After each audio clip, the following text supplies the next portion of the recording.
Good evening, and welcome to a special edition of WANA Live, the reading series of the Writers Association of Northern Appalachia.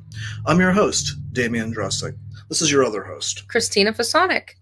So, Damien, this is a special edition, as you said, of WANA Live, and we are so grateful for everybody joining us live now. And if you happen to watch the feed later, we'll be happy to have you along then too.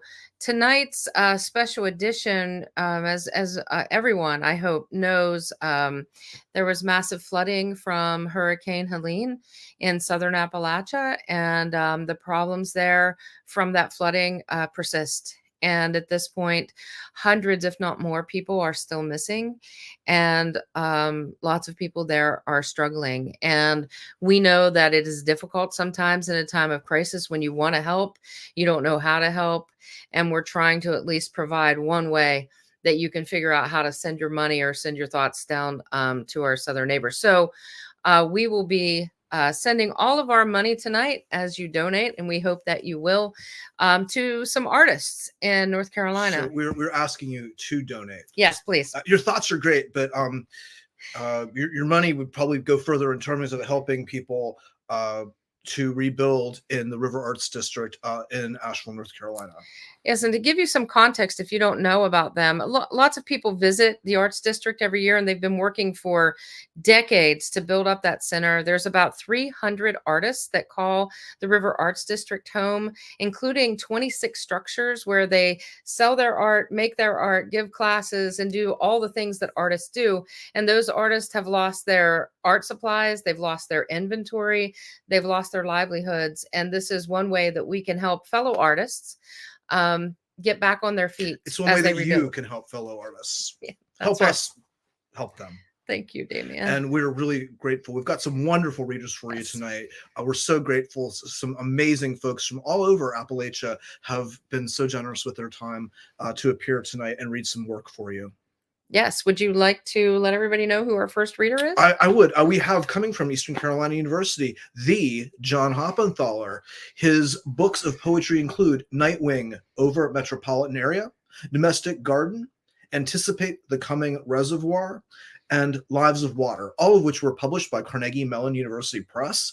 His work has appeared in places like Ploughshares, McSweeney's, Virginia Quarterly Review, and Southern Review. Let's bring out John Hoppenthaler. Yes. Hello, John. Good evening. Hi, guys. Thanks for having me. Yes, thanks for joining us. And we'll just pop down and let you read. Okay. Well, first, I live in North Carolina. I love Asheville. I've got many friends. So many writers live there and artists, and it's a vibrant, wonderful place. And I feel this loss very personally. I just gave some readings from my new book there earlier this year, and all through that area that's now been devastated. So, if you got a few bucks left in this economy to to put forward and help out these folks, I'd really appreciate it.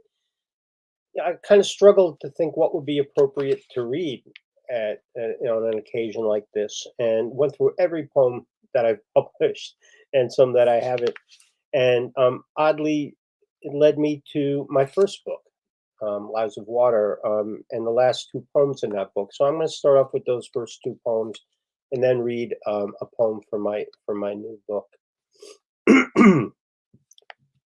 Okay, here we go. Memphis. A bowl of gator gumbo at Rum Boogie Cafe, and I moved to Handy Park, listened to locals play Howling Wolf. The most beautiful women in Memphis shimmy and dance together at the corner of the stage. The one I'm quickly in love with wears a tight leopard skin stretch top. Her eyes are those of a cheetah tearing across steaming African plains. So I grind out my cigarette, walk down the block to B.B. King's for another Shiner Bock, then head to the bottom of Beale Street. Across Riverside, a culvert empties into the wide Mississippi, muddy as legend. And I follow the flow to New Orleans, the only other place where I've seen the river up close. It leaves the mouth of the delta there, enters the ocean. All I know is fiction in Adventures of Huckleberry Finn. One fact from a song by Indigo Girls: the Mississippi begins deep in Minnesota. Such a cold father, sultry southern mother. What sort of child sleeps in that amniotic gulf? Maybe the hurricane, trying so hard to sweep inland and confront the ice, destined finally to spend itself, lose heat. The insistent nature of water demands ritual, so I hurl 2 small chips of cobblestone, wish they were tiger eye marbles a catfish might swallow, swap for his own black eyes. He'd leave scavenger ways behind, a lure of dead things, take the sly tack of river down.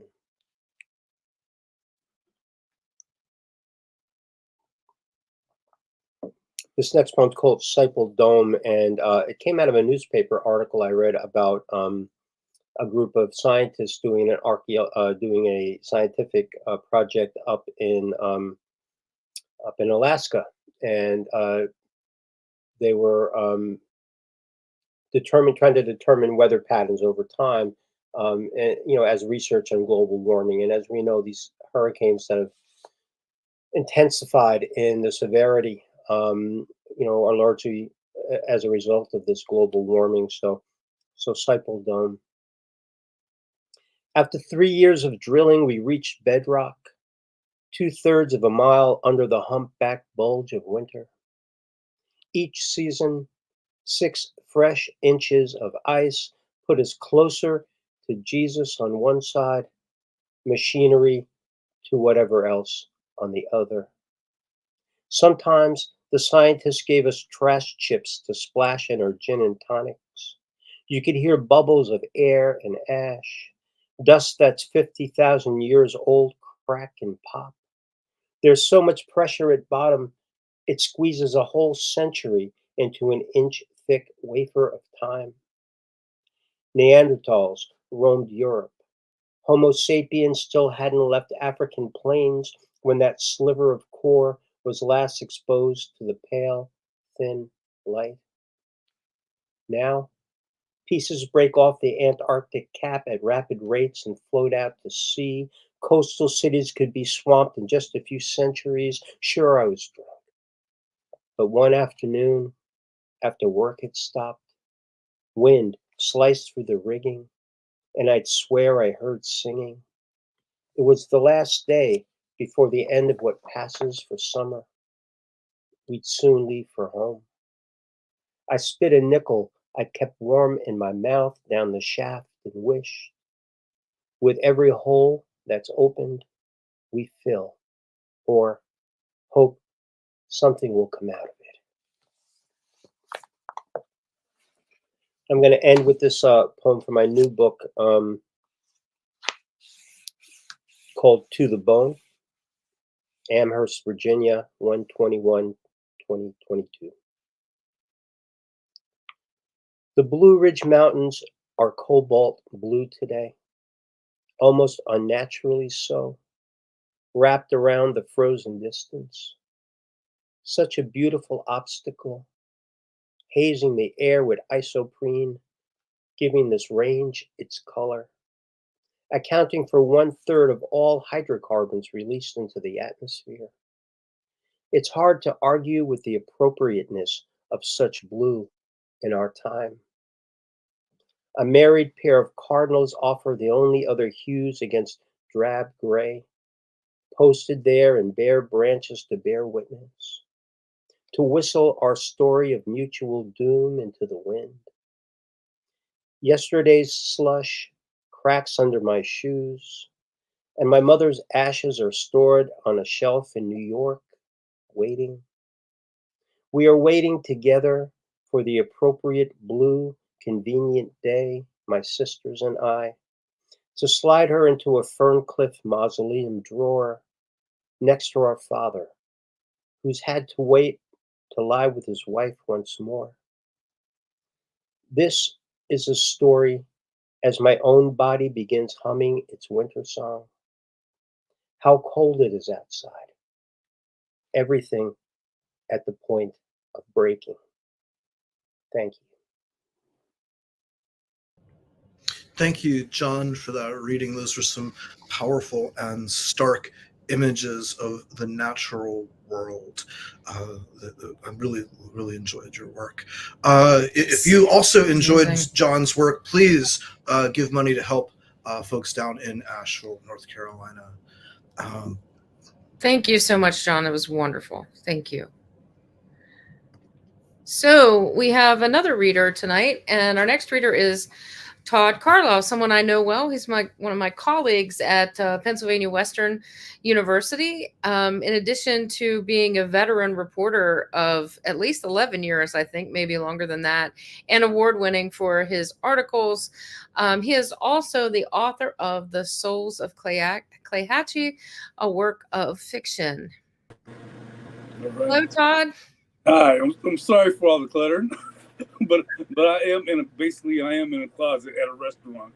Todd, they gave you a worse office than us. No, this is wild. But well, thank you for joining us, Todd. I know you have another event that's going on, and we appreciate you taking the time. Well, I just want to thank you for asking me. Thanks for asking me. I think this is such a noble event, and I'm honored to be asked, and also just to be with these esteemed writers. So thank you for including me as well. So. All right, we will see you in just a minute. We will give you the screen. All right. Okay. So hi, I'm Todd Carlisle. I'm going to read from my book, The Souls of Clayhatchee. It's a story about a young man who fulfills his mother's dying wish to be buried in the South, and he's really taken aback by that request. But as he goes through the process, he starts to uncover things about his family that he didn't know. And the root of this really is about family, bottom line. And I think in these trying times that people are going through around the country, I think family is important. So let me go ahead and get started reading. The section I'm going to read is when basically James has just made his way down south and he is meeting with family. All right. That Uncle JR and Putin's youngin', Cousin Willie asked, "What up, boy?" See my hesitation, Aunt Earlene jumped in. Willie said hi, she giggled. Oh yeah, I remember Cousin Willie. Earlene's oldest child was 2 years older than his mother's brother, which meant Bunky was Willie's uncle. I never could understand Willie when I was a kid. Nothing had changed. All these relatives were country, but Willie was country. Damn. Hey, Willie. Good to see you, I said, dapping up my cousin. Look at you. He's a big-time city reporter, Aunt Earlene continued. So are you on television? No, Aunt Earlene. I'm a print journalist. I work for the New York Daily News. I write about politics. I guess that's good, too, Aunt Earlene said, smiling or maybe smirking. I couldn't tell. Whenever someone found out I was a reporter, the first thing they asked me was what television station I was on. Couldn't a brother just write? And the next question was always, do you write about sports? Couldn't a brother write about something other than sports? I was spared from the sports question because at that moment, Bunky sauntered into the room, cornrows and all, announcing his arrival. Bunky is in the house, he said, kissing relatives as he walked past. Then he saw me. Is that my little cousin from Pittsburgh? Damn, boy, you ain't so little anymore. In fact, you look a little chubby. Just plain, man. Good to see you. Sorry about the circumstances. But it's damn good to see you again, he said as he pulled me into him. My southern family were huggers. He just got big, Aunt Earlene said. James was just a squirt. He had some meat on his bones now. He's so handsome. Bunky, your cousin was just telling us about his big-time job working for the newspapers. Bunky stepped back, looked at me. He still had both of his hands on my arms as if to inspect me better.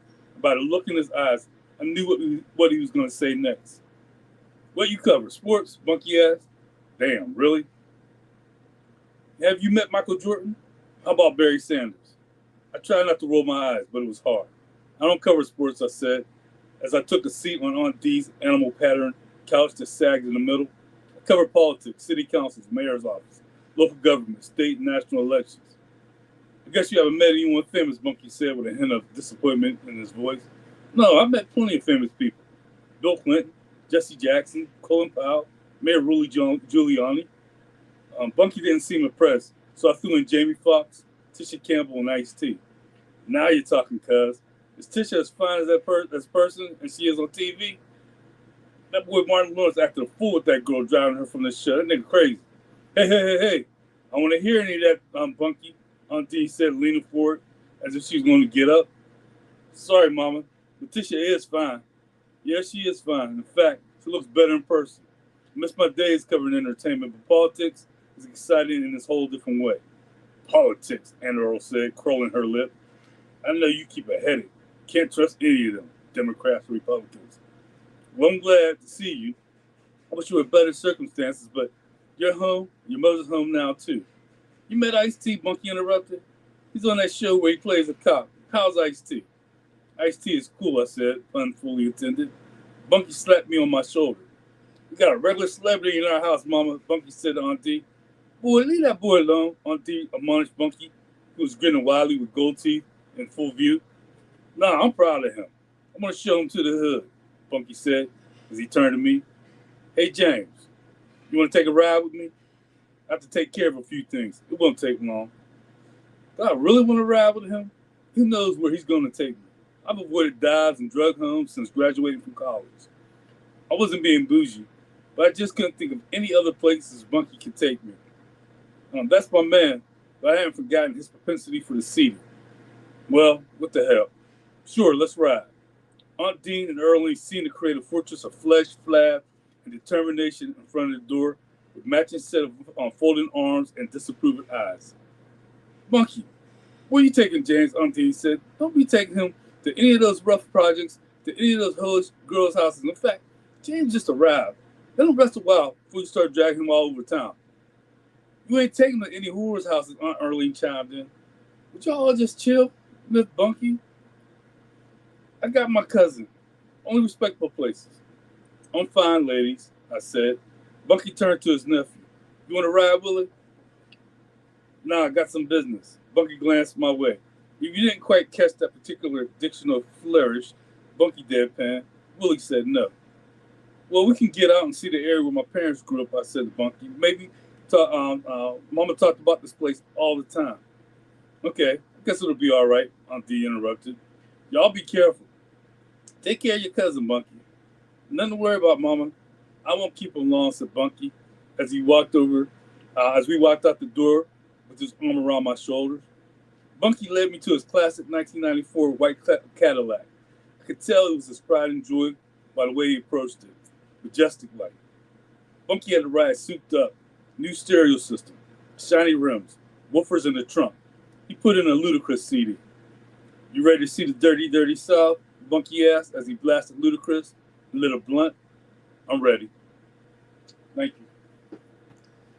I love that part of the book and how we get to know Bunky more and all of that. Thank you so much for reading, Todd. I know you're a busy guy like all of the writers that are on the show tonight, so we appreciate it.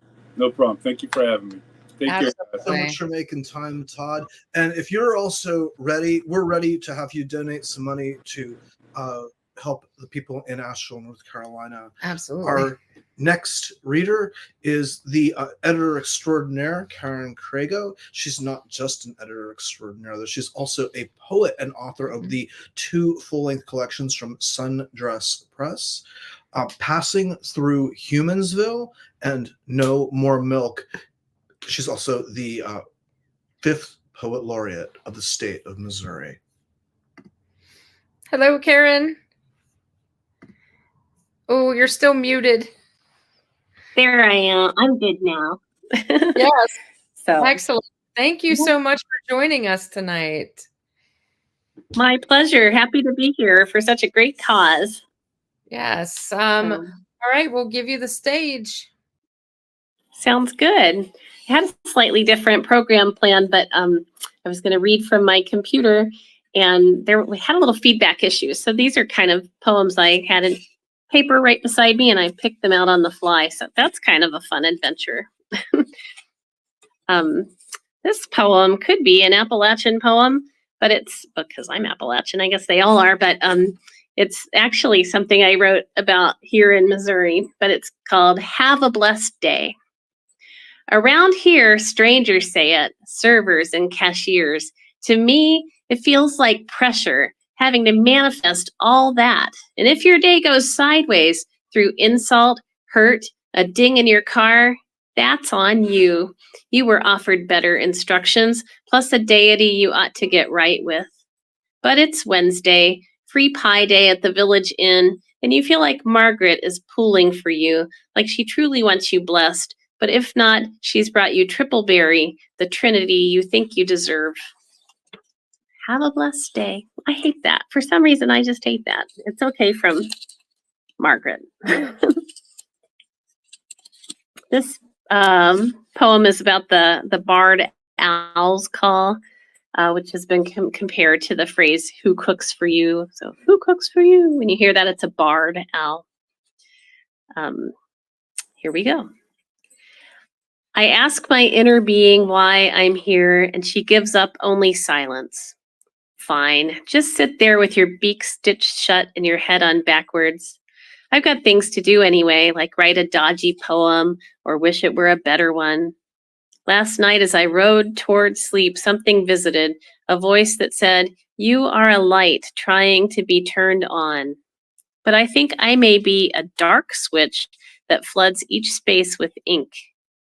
I used to feel shame at the dumb words, the ones that get us in the poem's door, like rocks stacked up as stairs we understand we need to kick away the moment we get inside.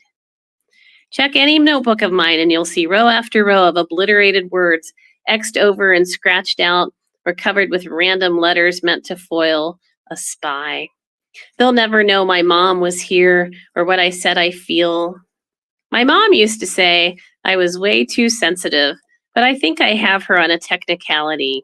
Sensing is not the same as making shit up. I feel like the world doesn't want me to know what it's up to. I'm on to you, world. This morning, you gave me a barred owl in the hour before light, but when I tried to share it with my son, it clammed up. No one cooks for him, it turns out, but to the east, a little egg tried foolishly hard to break.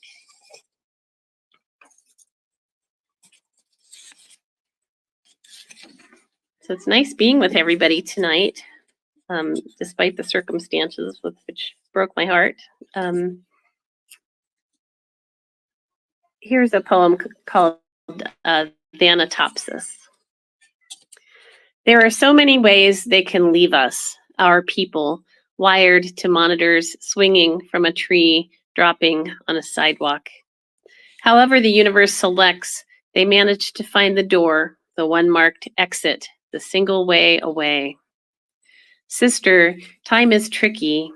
I don't believe moments line up like beads in a row. They seem more like a wad of foil building up as each thin layer is tamped. Points touch where we would not expect. Your loss and mine pressed in, they cleave to one another. Here's a poem that comes straight from Gallipolis, Ohio, where I grew up. It's just about my parents' spots. Dad always on the corner of the couch doing math on the back of an envelope, and Mom sitting and reading in that circle of lamplight. So memory clutter. Here is an appreciation of my folks' favorite spots. Dad on the couch, Mom in her chair, and between them the table they share, the one that holds their ashtray, their papers and pens, and they talk there or not and have coffee, hers black, his with a little cream. This is before he died and she hated his memory, the way he left her, so permanent. What I thought would remain were the mornings and evenings together, reading or talking, Dad lining up stacks of numbers on the back of the power bill, Mom in her book in the lamp glow, and I'm left to tidy up the scene, to sift through what's left on the table, what's left of love and habit.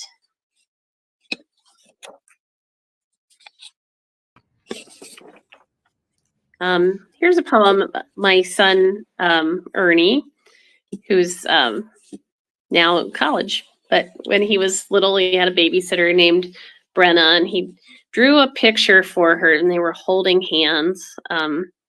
And Brenna Womer, by the way, she's a wonderful writer too, if you know her work. So he just drew this picture and it just touched me, so I wrote a poem about it. It's called For Brenna from Ernie. Last night, my son drew a picture for Brenna, who watches him sometimes, and his sweetness and joy. They stand side by side in blocky slacks, and you know she's a girl by the bun balanced like an apple on her head. In the picture, each wears a U for a smile, and they stand apart, not touching nor able to touch, their arms short and handless. When he gave it, he broke into grief, racking sobs, eyes closed in shame. He loves her. Consider his vision, too, standing so happy and plain in their breeches. It is simple. There's nothing easier. The beauty hurts him, each one dignified and glad, small arms open to possibility in the twin flags of their rectangle pants.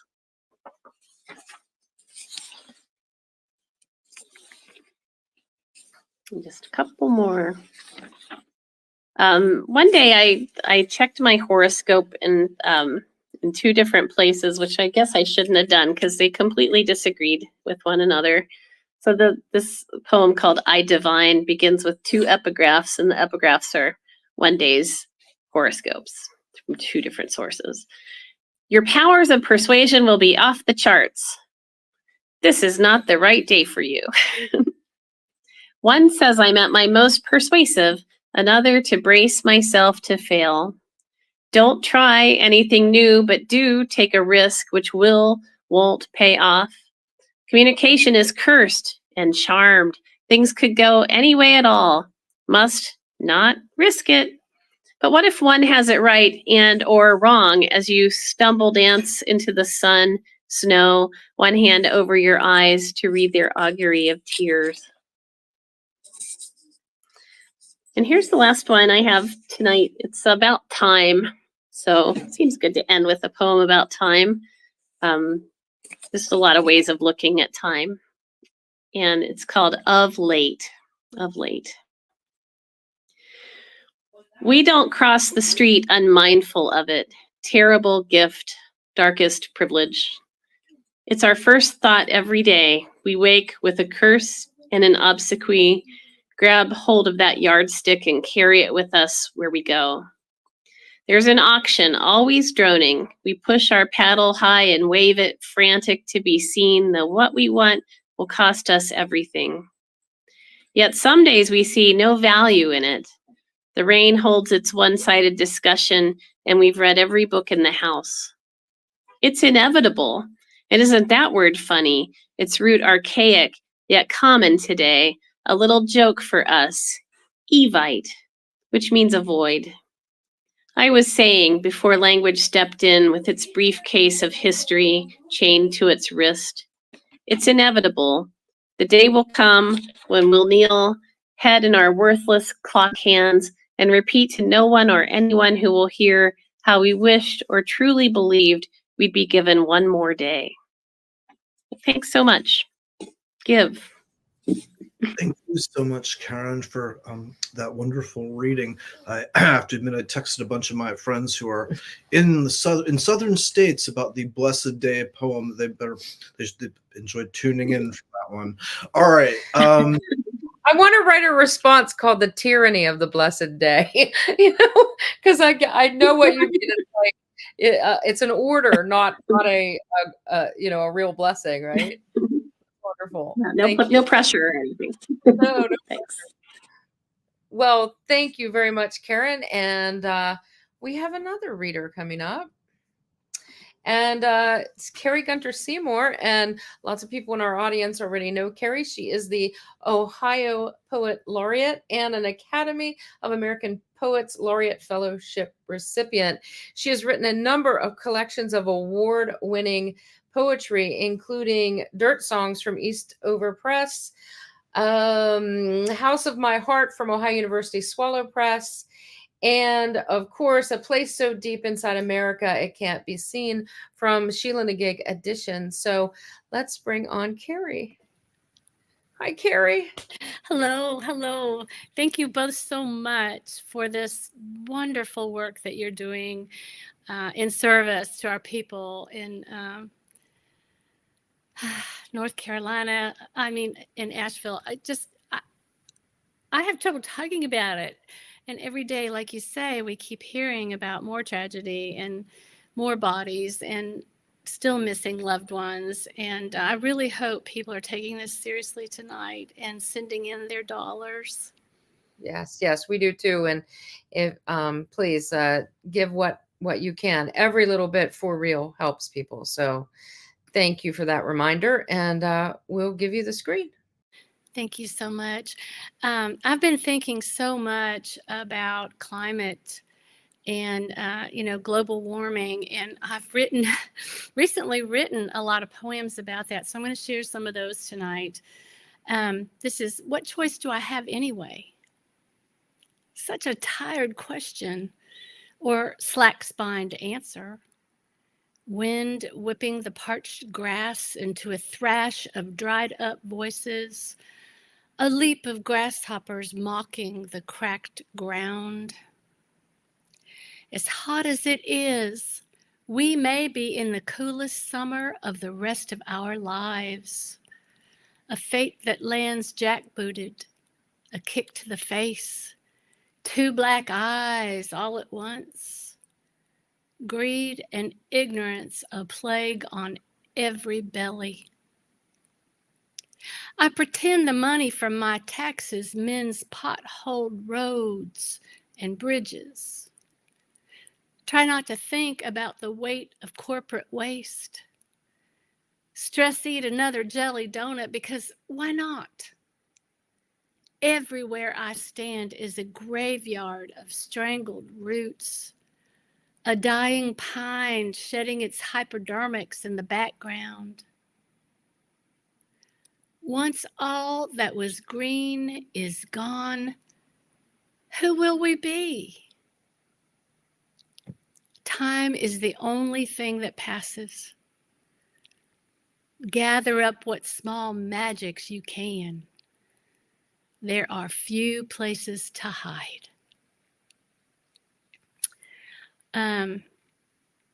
So this next poem is actually one I wrote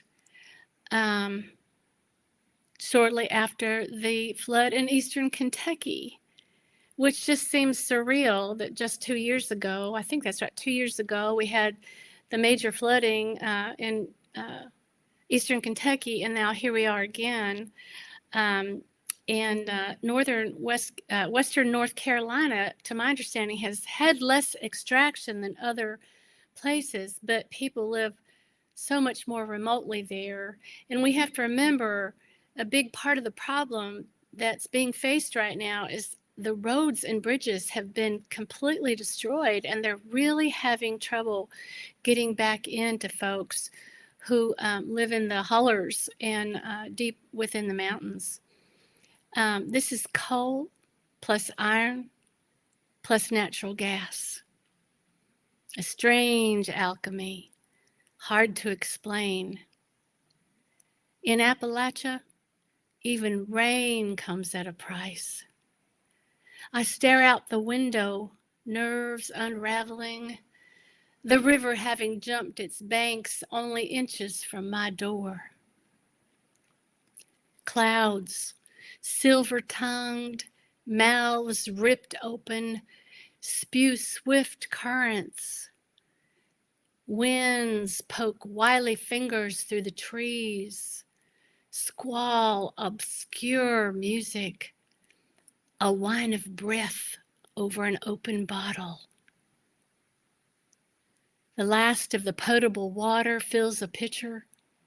Low light slithers across linoleum like phantom floodwaters, their shadows a scatter of rats abandoning ship. Palms cupped, I craft a shrine. Toss words I once found comforting into the past like weeds. See myself for who I am, who I've always been, invisible expendable, hillbilly, hick, land ravaged, beaten, left for dead. Wonder, what's the longest I ever held my breath underwater?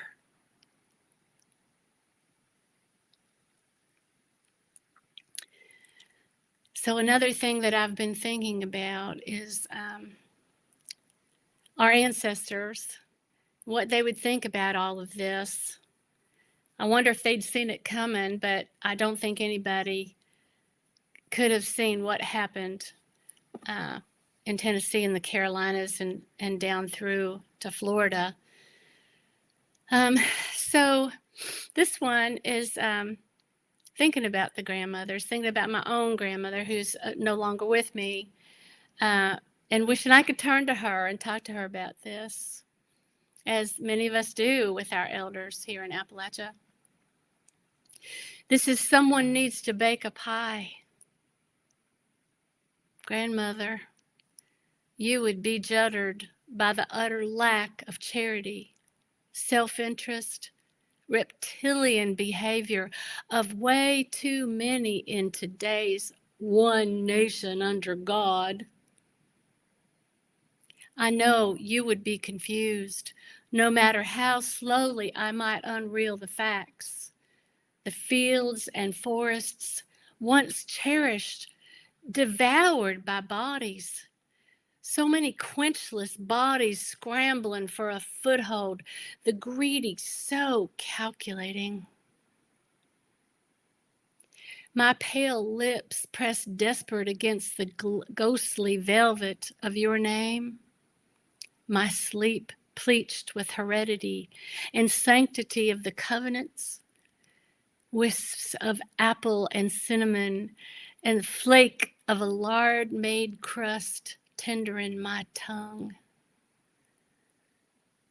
Too many have forgotten the old ways, the smell of fertile soil, a coyote barking its wild. Do unto others, you would say. Thank God you are not here. This world would break all of your blessings. Thank you so much, everybody, for having me tonight. Thank you so much, Carrie. As always, your words are so on point and resonate.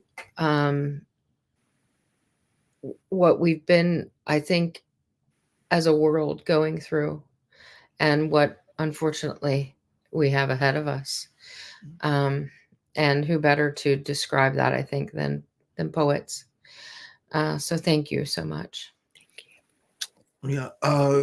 So we're down to our final reader. So if you've been waiting to contribute, you wanted to see what you had, what you had coming. You've got a pretty good sense of the readers we've had tonight. So now's the moment to please contribute.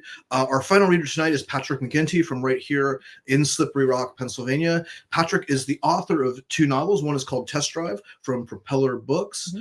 And the other is forthcoming from the University of Wisconsin Press called Town College, Crypto Road. Patrick.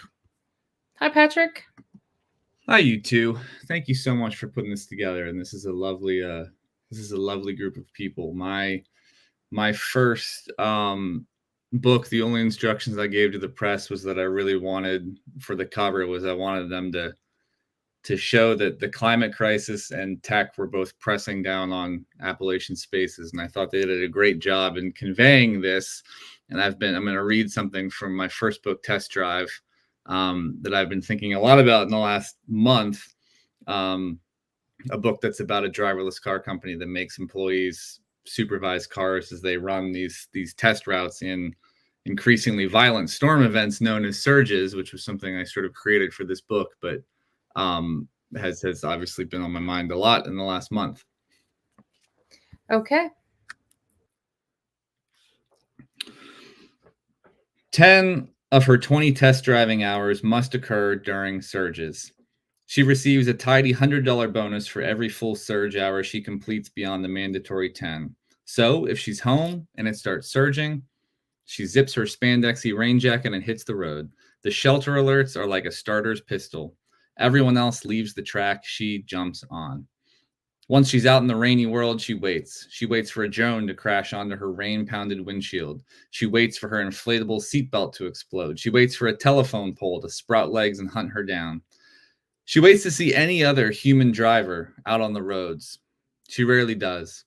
The cars brake at stop signs for no real reason. It's not like anyone ever crosses. The traffic lights are more decorative than necessary, as though the city decided to decorate for Christmas in late October with only the driverless car prototypes around. The side windows get hit just as bad as the windshield in these surges. It feels as though she's the last person alive in the city on her test routes, winding through the wind and rain-hammered roads. If regular traffic is a kind of snake, she's a brand new baby snake, unable to grow beyond a single unit. Or she's a mouse, free to roam amid the snakeless chaos of the surge, which is all-encompassing, immersive, engulfing. It's like she's being driven inside an upset stomach. The stomach is digesting wind. The first week, the surges come without warning. Gray sky, blue sky, black, doesn't matter. It's the 4th year in a row. It might be the 5th. No one wants to use the word hurricane. The city does not get hurricanes. It and several other Appalachian areas are experiencing surges, temporarily, for 4 straight years, maybe 5, a condition in which it seems to pour every single hour. By her 4th shift, she swears every gutter in the city is clogged. Rain spills down from 2 and 3 stories in loud, unfiltered streams. On every block, it's as though there are multiple mini skies dumping their own mini surges. The city's 446 bridges are the world's most rundown, yellow-painted irrigation system. Some of their gutters pour into one of the 3 rivers. Other fabricated channels guide the overflow away from underpasses and houses toward unbuilt areas that become slop. I'll stop there. Please donate if you can to these areas that need us right now and need us more than right now. Thank you so much, Patrick, for that. And I think that we're finding it's scary that some of the writing that people are doing seems more like prophecy than anything else. So thank you so much for joining us. Of course, let's bring everybody back. Yes, and Todd had to go, and Karen, I think she's having technical issues on her end. But thank you, Carrie and John and Patrick, for joining us. And we're happy to say that as of this moment, according to the totals, we've raised $185 so far. And we're hoping that as the week progresses and people tune into the show, because usually we have a lot of people watch when they have time to watch, maybe not at 8 p.m. on a Thursday night, that they'll also join us in sending some money. And I know that some people told me they would be donating directly to RADA. So anything you can do to help that region, even if it's not to our fundraiser, certainly other ones that are out there that are, I know that Beloved Asheville and a number of different credible organizations are also raising money. So thank you all so much for this. Yeah, thanks for making the time to come and read your work. We really, we're really grateful. And thanks you for watching. And if you can donate, please do. And if you're watching later and you instead watch Thursday Night Football while this was actually happening live, please, you're still welcome to donate. Yes, and some of our friends are at Lit Youngstown right now. We know that there's an open mic this evening and some other things. So when you watch us live later, please do try to help out. They won't be watching us live. No, they'll be watching us later. Please do try to help out.